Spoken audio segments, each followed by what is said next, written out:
ஜம்மு காஷ்மீரில் இரண்டாம் கட்ட தேர்தல் நடைபெற்று வரும் நிலையில் கூடுதல் விவரங்களுடன் செய்தியாளர் வேல்முருகன் அங்கிருந்து இணைந்திருக்கிறார். வேல்முருகன், தற்போது வரையில் எந்த அளவுக்கு வாக்குப்பதிவு நடைபெற்று வருகிறது? மக்கள் எந்த அளவுக்கு ஆர்வம் காட்டி வருகிறார்கள்?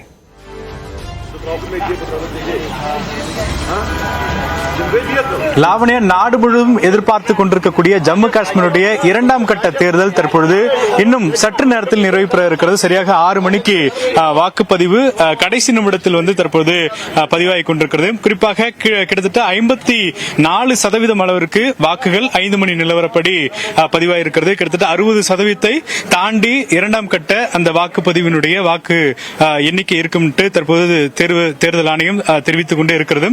தொடர்ச்சியாக எந்தவித பதற்றமும் இல்லாமல் அமைதியான முறையில் ஜம்மு காஷ்மீர் தேர்தல் உச்சக்கட்ட பாதுகாப்பில் தற்போது நடந்து முடிந்திருக்கிறது.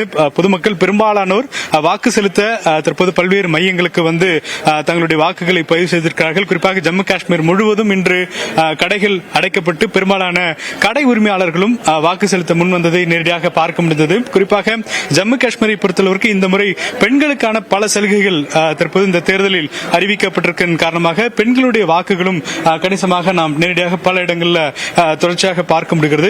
தற்போது இருக்கக்கூடிய ஒவ்வொரு மையங்களிலும் இறுதிக்கட்ட அந்த வாக்குப்பதிவுக்கான நேரமானது நெருங்கிக் கொண்டிருக்கக்கூடிய நிலையில கடைசியாக வரக்கூடிய நபர்களுக்கு உள்ளே வந்துவிட்டால், அதாவது 5:59 உள்ளே வந்துவிட்டால் அவர்களுக்கும் எவ்வளவு நேரம் ஆகிறதோ அதற்கான வாக்களிப்பதற்கான நேரம் ஒதுக்கப்பட்டிருக்கிறது. அதே போல ஒரு தீவிரமான பாதுகாப்பு அப்படிங்கிறது துணை ராணுவ படை, அதே போல ஜம்மு காஷ்மீர் போலீசார், BSF உள்ளிட்ட பல பாதுகாப்பு ஏற்பாடுகள் தொடர்ச்சியாக வழங்கப்பட்டு வரக்கூடிய நிலையில தொடர்ந்து ஜம்மு காஷ்மீருடைய தேர்தல் கிட்டத்தட்ட தற்பொழுதுக்கு 54% வாக்குகள் பதிவாக இருக்கக்கூடிய நிலையில் இன்னும் அடுத்த இந்த 1 மணி நேரம் 6 மணி வரைக்கும் நடைபெறக்கூடிய இந்த வாக்கு அப்படிங்கிறது கிட்டத்தட்ட ஒரு 6% கடந்து 60% வாக்கு அப்படிங்கிறது இருக்கும்னு எதிர்பார்க்கப்பட்டு இருக்கிறது. ஏனென்றால் ஏற்கனவே நடந்து முடிந்த முதற்கட்ட அந்த வாக்குப்பதிவில் 61% அளவிற்கு குறிப்பாக சட்டமன்ற தேர்தலில் முதல் முறையாக அந்த வாக்குப்பதிவு இருந்தது.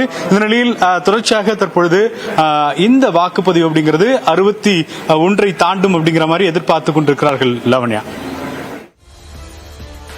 விவரங்களுக்கு நன்றி வேல்முருகன்.